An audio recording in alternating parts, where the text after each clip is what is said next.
Tú no estás sin tiempo, estás sin vida dentro del tiempo, porque lo que te asusta no es el reloj, es darte cuenta de que los días pasan y que, cuando intentas recordar lo que de verdad viviste, queda una sensación extraña.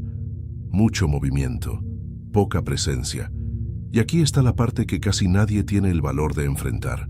La vida no es corta solo porque el tiempo vuela. Se siente corta cuando vives como si fueras inmortal, aplazando todo lo esencial para un después que nunca llega.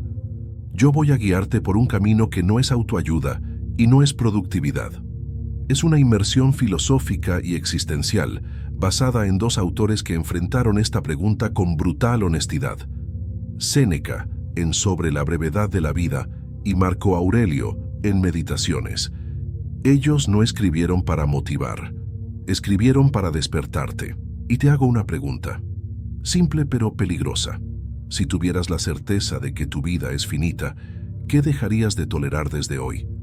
Quédate conmigo hasta el final, porque la recompensa es muy clara. Vas a salir con una lente rara, una forma de reconocer en minutos dónde exactamente estás perdiendo tu vida y cómo recuperar presencia sin huir de lo real. Si esto ya te tocó, comenta ahora. Quiero vivir despierto. Y para entender por qué esto duele tanto, necesitamos empezar por lo básico. ¿Qué es realmente el tiempo en tu mente?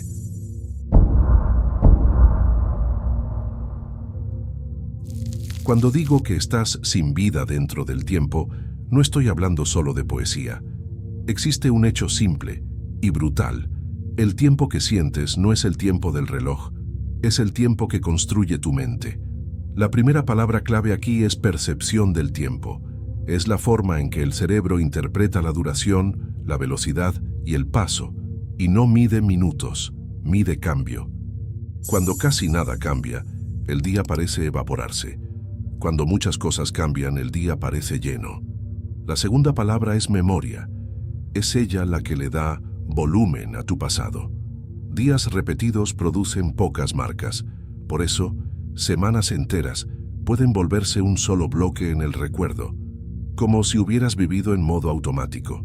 En cambio, cuando vives algo nuevo, la memoria crea más puntos, y la sensación después es, esto duró más.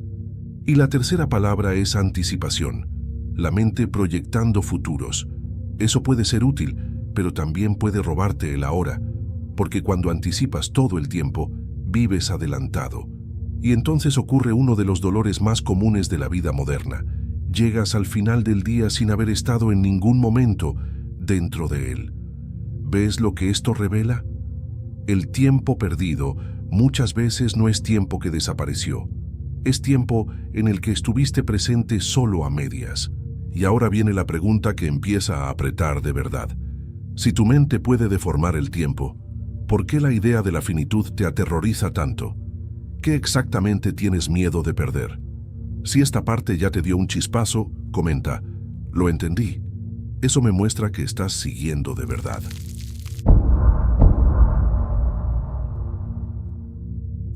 Ahora entramos en el punto que mucha gente evita, porque no es cómodo.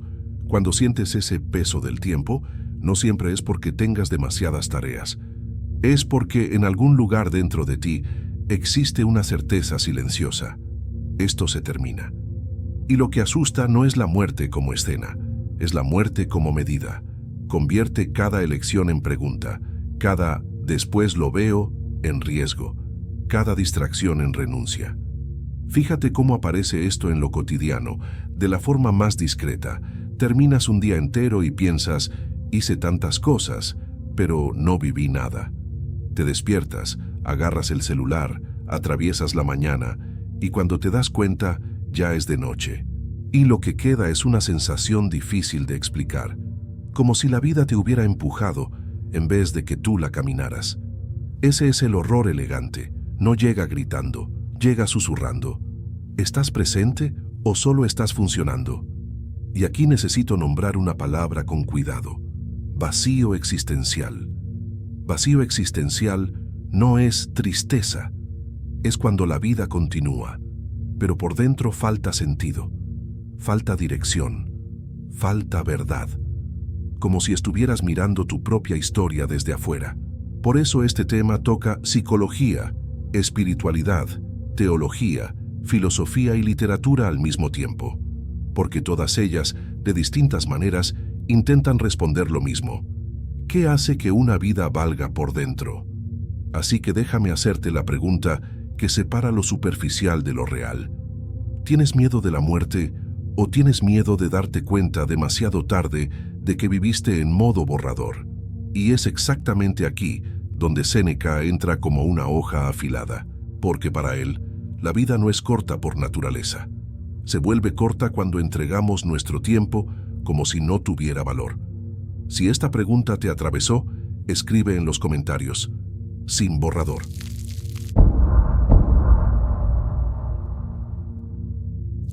Séneca empieza sobre la brevedad de la vida con una idea que debería estar escrita en la frente de nuestra era.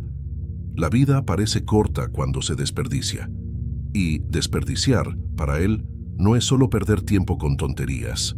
Es algo más sutil y más común. Entregar la propia existencia a aquello que no te pertenece. Él observa a personas que viven ocupadas, importantes, solicitadas, y aún así vacías, porque cambian lo que es más raro, atención, presencia, conciencia, por monedas falsas, aprobación, estatus, urgencia, ruido. Y aquí entra un concepto que necesito explicar la primera vez. Disipación. Disipación es cuando tu vida se esparce en 1000 pedazos y tú no estás entero en ninguno. Empiezas una cosa pensando en otra. Terminas el día con la sensación de que te usaron, no de que viviste.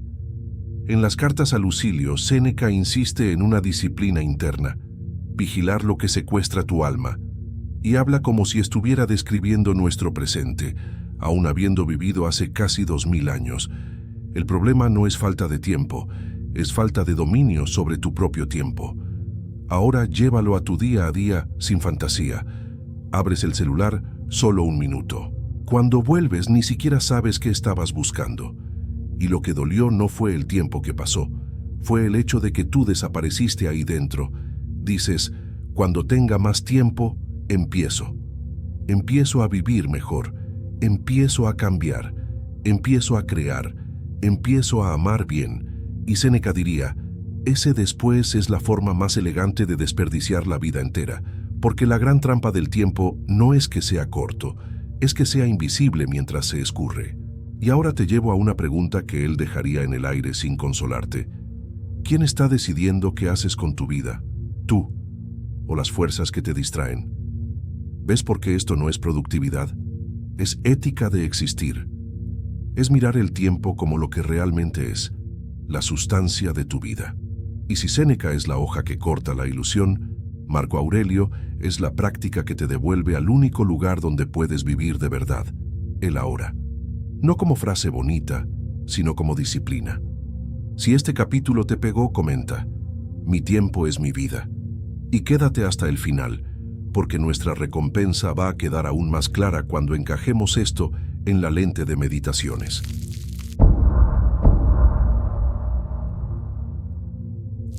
Ahora entra Marco Aurelio, y aquí la conversación cambia de temperatura, porque en Meditaciones él no escribe como un profesor hablándole a alumnos, escribe como un hombre intentando no perderse dentro de su propio poder, del cansancio, de las pérdidas, del caos del mundo. Es un diario de combate interior, y por eso tiene autoridad. No es teoría, es práctica escrita en el calor de la vida. Antes de seguir, déjame explicar el término en su primera aparición, estoicismo. El estoicismo no es volverse piedra, no es no sentir, es una filosofía práctica sobre dominio interno. Reconocer lo que controlas, tus juicios, tus elecciones, tus acciones, y lo que no controlas, el mundo, la opinión ajena, el azar.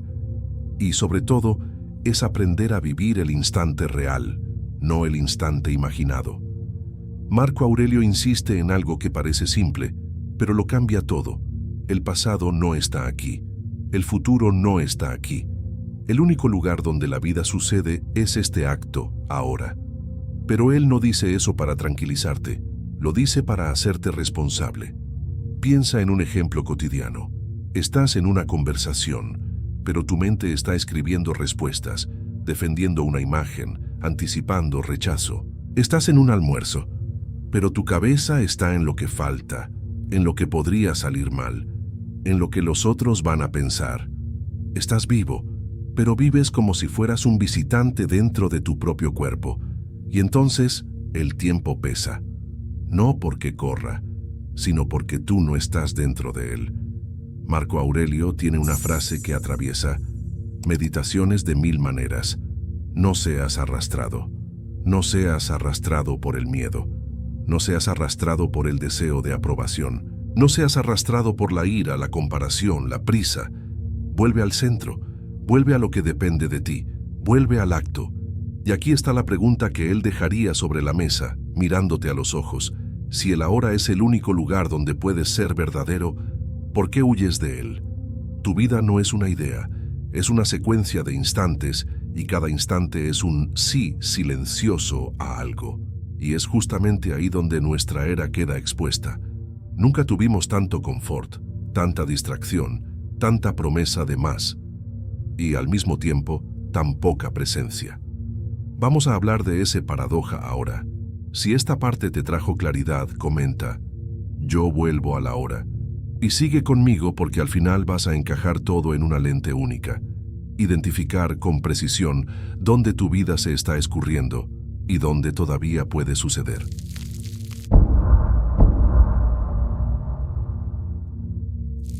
Ahora junta a Séneca y a Marco Aurelio y mira nuestro tiempo con honestidad. Vivimos en la era del todo. Todo llega rápido, todo responde, todo entretiene, todo distrae, y aún así, mucha gente siente un vacío persistente, como si la vida estuviera ocurriendo por fuera de la propia piel. Aquí entra una palabra que voy a explicar ahora. Atención. La atención es el foco que le da realidad a la experiencia. Aquello a lo que no prestas atención, no lo vives, solo lo atraviesas. Y nuestra cultura aprendió a hacer algo peligroso. Dividir tu atención en migajas todo el día. Es como si tu alma fuera interrumpida cada 20 segundos. Séneca llamaría a eso disipación a alta velocidad. Marco Aurelio lo llamaría ser arrastrado. Y el resultado es una sensación muy específica: microfugas. Las microfugas son pequeñas fugas de ti mismo. Abres algo para no sentir, conversas a medias, trabajas cansado y descansas culpable, estás siempre casi presente. Fíjate cómo eso destruye el tiempo sin que te des cuenta. El cuerpo está aquí, pero la mente está corriendo. Y cuando por fin te detienes, te da miedo el silencio. Porque el silencio revela lo que venías evitando. Y aquí va una pregunta que parece simple, pero es una radiografía. ¿Qué haces todos los días para no tener que quedarte a solas con tu propia conciencia? Porque quizá tu problema no sea falta de tiempo, quizá sea exceso de fuga. Y ahora voy a abrir las conexiones más profundas. ¿Por qué esto dialoga con la psicología y la psiquiatría, con la teología y la espiritualidad, con la filosofía y la literatura? Y vas a notar, todos están intentando responder al mismo dolor, solo con vocabularios diferentes. Si este capítulo te describió en algún nivel, comenta «me vi» y quédate conmigo, porque la lente final te va a mostrar exactamente dónde se está drenando tu vida.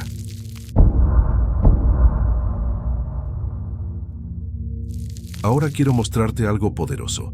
Psicología, teología y filosofía parecen mundos separados, pero cuando el tema es el tiempo y la finitud, están mirando el mismo abismo, solo que con palabras diferentes. Hay un fenómeno común: la mente salir del presente para intentar protegerte. Y aquí entra un término que voy a explicar: rumiación. La rumiación es cuando la mente repite escenas, culpas y conversaciones antiguas como si pudiera reescribir el pasado. Y también existe la anticipación ansiosa, imaginar futuros y peligros como si eso diera control. ¿El resultado? No pierdes solo paz, pierdes tiempo vivido, porque pasas horas atrapado en «y si yo hubiera», Pregunta directa. ¿Tu mente está intentando salvarte o te está manteniendo cautivo?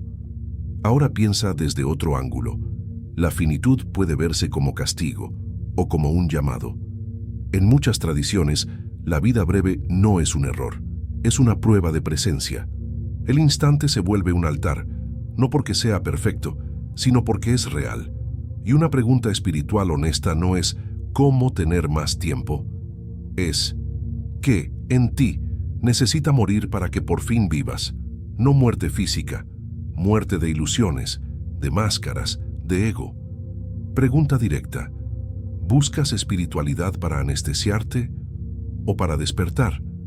La filosofía y la literatura entran donde el reloj no alcanza. Muestran que el tiempo no es solo paso, es sentido. Metáfora simple. La vida es un libro que pasa de páginas solo. Puedes escribir con presencia o puedes dejar que alguien escriba por ti. Miedo, prisa, comparación. Pregunta final del bloque. Si tu vida fuera un texto, ¿quién está sosteniendo la pluma? Y ahora viene el punto más delicado y más liberador. ¿Qué cambia de verdad cuando dejas de luchar contra la impermanencia y aceptas el tiempo como es, finito, fugaz, y exactamente por eso precioso? Si alguno de estos 3 bloques te habló directamente, comenta, yo escuché.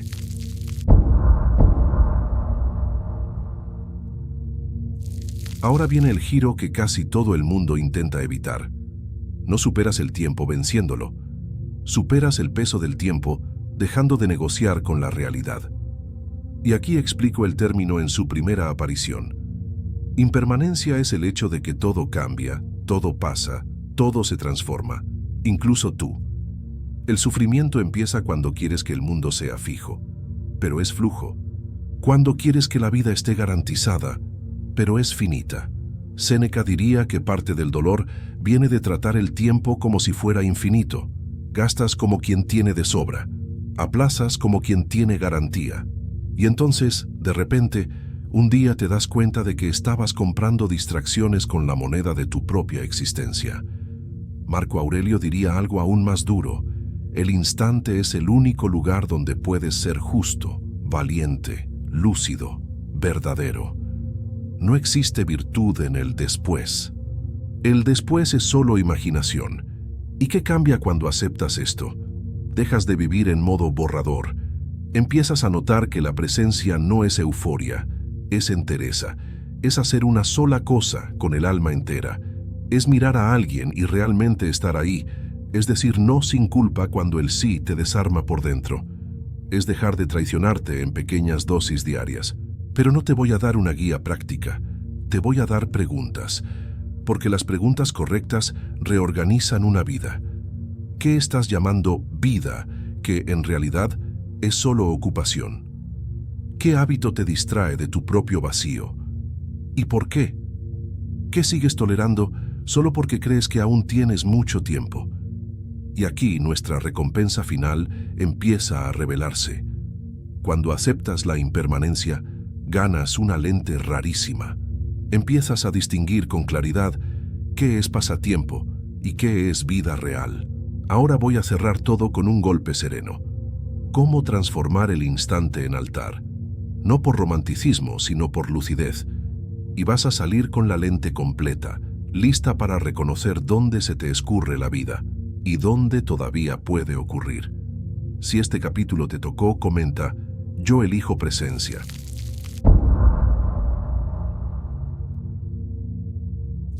Entonces aquí está la síntesis, sin adornos.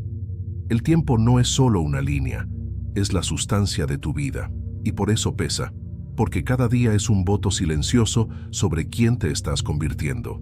Séneca, en Sobre la brevedad de la vida, te deja la advertencia. La vida no desaparece de golpe, se drena poco a poco cuando entregas tu tiempo a cosas que no tienen peso real. No notas el robo porque ocurre a plazos.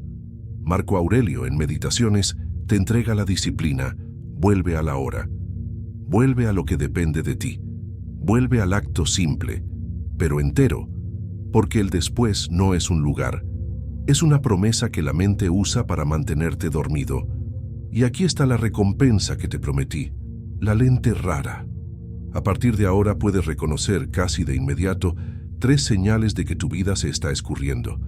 Cuando vives siempre adelantado o atrasado, nunca presente. Cuando confundes ocupación con sentido. Cuando usas la distracción como anestesia emocional. Y también ganas lo contrario, la capacidad de percibir el instante que es vida de verdad, ese momento en que estás entero, lúcido, honesto, por dentro. Ahora te devuelvo la pregunta final, la pregunta que no se puede ignorar por mucho tiempo. ¿Quieres más tiempo o quieres más vida dentro del tiempo? Si este video te golpeó de alguna manera, haz 2 cosas ahora. Comenta, yo elijo vida real. Quiero leer y responder los más fuertes. Compártelo con alguien que vive en automático y todavía ni se ha dado cuenta. Porque al final, la tragedia no es que el tiempo pase. La tragedia es que tú pases con él, sin estar ahí.